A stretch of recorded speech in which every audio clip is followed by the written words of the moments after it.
All right, so I'm recording this Reddit post asking about Eve return crafts, and I happen to be designing one at the moment, so I thought I'd just throw up this quick video to help this Reddit user.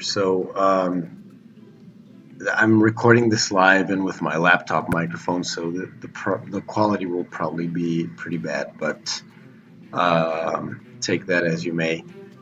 So I'm just going to run you through the lantern design. As you can see, I do have some stuff here that's probably not going to be part of OP's design because these are very specific elements of the mission that I designed. But this lander works nonetheless, so we are going to watch how it works. As you can see, we are going to be dropping all of this stuff. So the basic lantern design is essentially going to work regardless. One big thing to keep in mind is getting into Eve. It's pretty hard. This particular lander will have a drilling and ISRU capabilities because there's no way to get this craft into Eve orbit when fully fueled. It's just too heavy. I'm sorry, into Eve landing, it's just too heavy. It doesn't survive re-entry. There was an update some time ago that made the Eve atmospheres much more unforgiving. So that's that. So we are going to try to just show how this works because this is just a simulation. So we will want a 100-kilometer orbit around Eve, and that's us right here. So let's just all right. I think we can just go ahead and land right here. So we are going to turn around.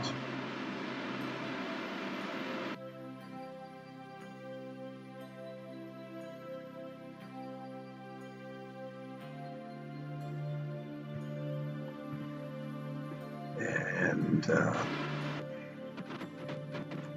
so here, I think I have an action group to just activate these engines that will be covered by this heat shield. Let me just turn down the volume a bit. Okay. So I think, oh, my inflated my heat shield. And so I'm not going to be able to burn. So we're just going to have to cheat again. So we're just going to remove some speed from our orbit here. And we have a nice re-entry now. So let's just get ready to re-enter. We're going to switch our nav balls to surface mode, and we're just going to warp. So you'll see we have our air brakes here. These are really necessary to keep stability. It's a little bit sketchy even with the air brakes, but we do manage to survive. So again, we do have some fuel here, which was meant to be for our deorbit burn, but for the most part we're empty because this was the only way I could manage to make this lander re-enter Eve without dying. So let's just go ahead and we're going to warp until we start getting some heat. I think it's safe to leave it on 2 for the moment, 2 times physics warp, until we see down here on the bottom left that the ship may be struggling to keep the retrograde vector. There you go, you see. So we're gonna unwarp here. We really do want to keep retrograde, and we're gonna struggle to do it. but I do believe we're gonna make it.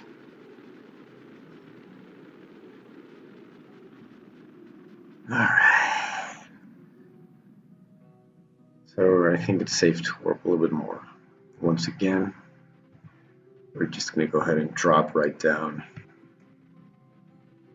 Probably until we're like about 2 kilometers in surface speed, then we're going to start doing parachutes and stuff.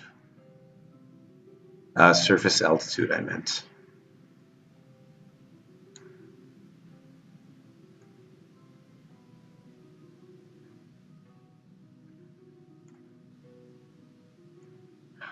Okay, so coming right down.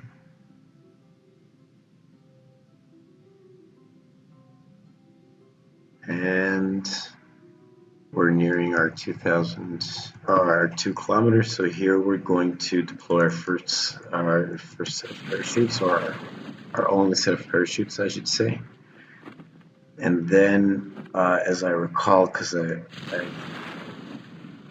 yeah, so then we're gonna ditch the big heat shield. So there we go. And then we're gonna ditch the other heat shields and our air brakes, so we don't want to do that at the same time. So let's just ditch the heat shields now. Ooh, wow. Okay, so did we lose anything?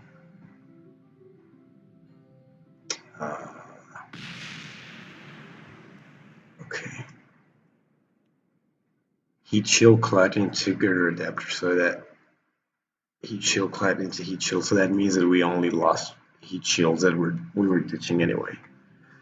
By the way, these girders are backup. We do have our landing legs, but they're so bad that we do need these to make sure we won't die when we land.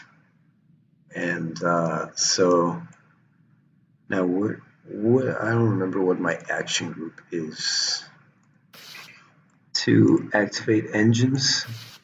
So I'll just do these manually and just in time as well, because we were about to. Okay, we just wanted. Alright, so we did lose the landing legs there. But other than that, yeah, we're good. So it'll take us a second to stop moving here. And meanwhile, so okay, we're gonna simulate that we have done our ISRU stuff and that we have refueled our craft. All right. So now that we're really filled up, I did want to show you the Delta V stats here, but for some reason Cribble Engineer doesn't seem to be registering it.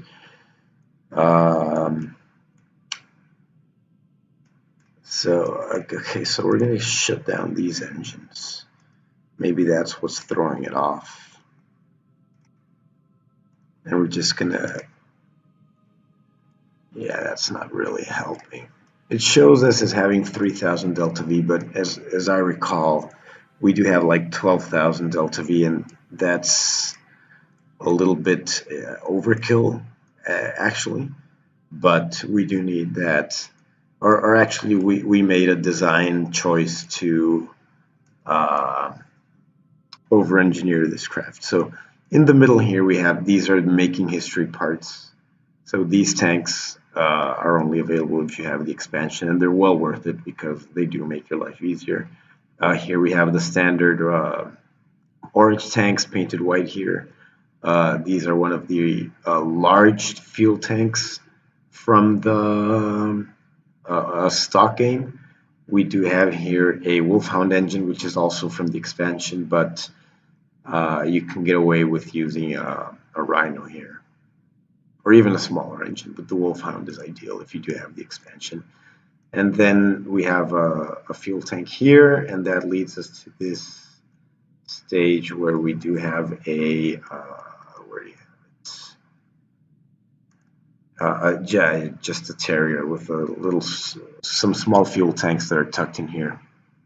And then the lower stages are all powered by vectors because that's really the only way you can get enough thrust on Eve.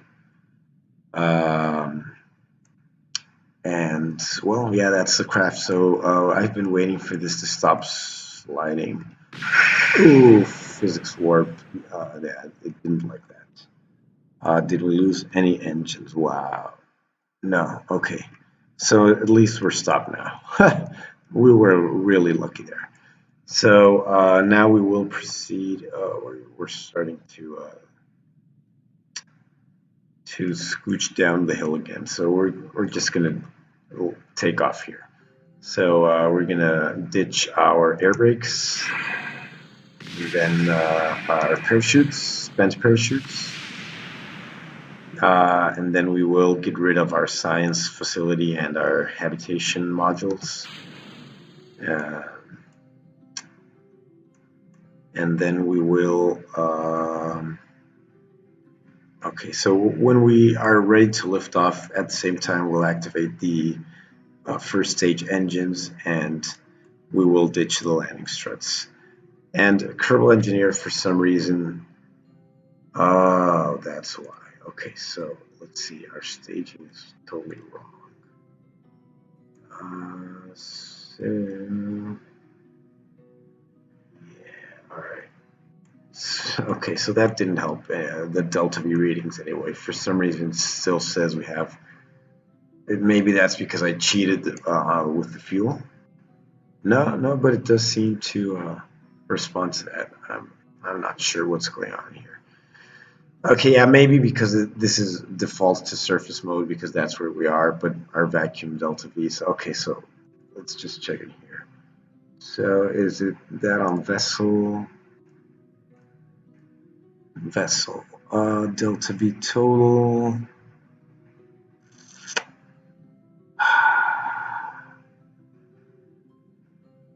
Yeah, so it gives me the local delta V. I'm not sure why. I'm not sure how to make it to give me the vacuum delta V here.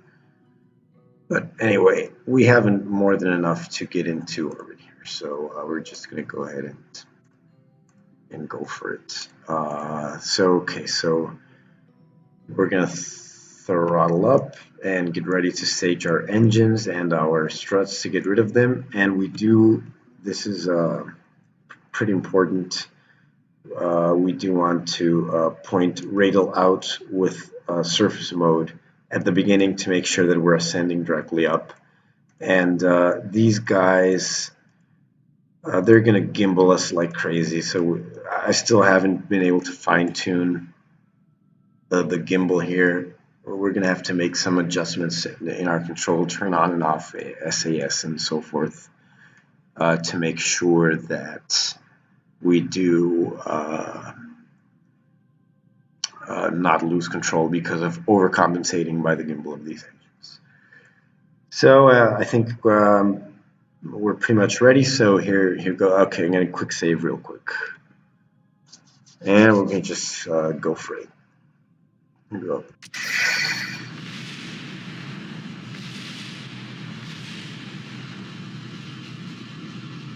Alright, so we're going to rotate our roll here to try and get us our nav ball indicators aligned with the 90-degree vector. That will make flying easier when we do start pitching over. So I think that's good enough. Okay, so that okay, well, okay. So staging error there, but I think we're still good.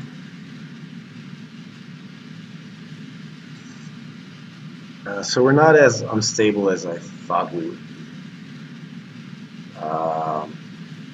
But I think it is time to start pitching over a little bit, so we're gonna try and do that. I haven't really nailed down the ascent profile for that, to be really honest on that. We're still in experimentation phase here. But the craft is capable, and that was the question from the OP. So we're gonna still consider this useful for those purposes. So we don't want to throttle down or anything here. Eve is really unforgiving. But actually, I do have now an apoapsis that will allow us to circularize here. But we do have to be quick to set up that maneuver because our upper stages aren't that powerful. And it does show now that we don't have enough time to do the maneuver. So we're just going to start it right here and just get our... I put it to maneuver just to get our heading, but then I'm going to actually pitch up here. And I'm going to keep an eye on our vertical speed, which is dropping pretty rapidly. It's still at a pretty healthy level, so I think we don't have to pitch up that much. And our time to apoapsis here is also falling very slowly. So those are all good signs that we are in a good position to achieve orbit. And actually our apoapsis is moving so much that I think we are going to have to do a new maneuver node. But we don't want to stop burning for too long until we're pretty confident that our apoapsis is high enough. So I did get the music now that we are in space. So I'm going to just go ahead and pretty much burn horizontally until we're a little bit more up to speed. Then I'll go back and do a new maneuver node. We're still doing pretty well on fuel here, thanks to this tank here and the efficiency of this Wolfhound engine. It's really just even overpowered, I could say, but you know, it's in the game, so fair game, I would say. All right, so I think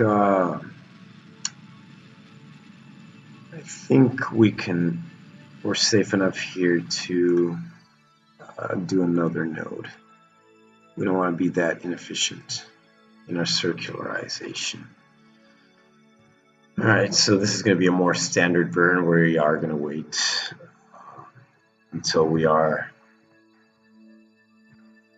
halfway of our burn time away from our node.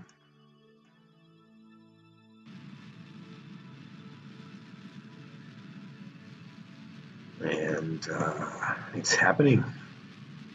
We are getting into orbit, and this is why I over-engineered the craft. You know, the ascent profile on Eve, it's always going to be really inefficient. It all happens so fast, and the forces are so unforgiving that you really don't have much time to actually do a good ascent. So here I think we have like 200 meters per second left on this stage, and we still have 1600 left on the Terrier stage, which let's just save state and show you. Oh, all right, so that's something we're gonna have to work on. But anyway, we are in orbit, which is what counts for purposes of this simulation. So we will call that a day, and hopefully this is useful for the OP.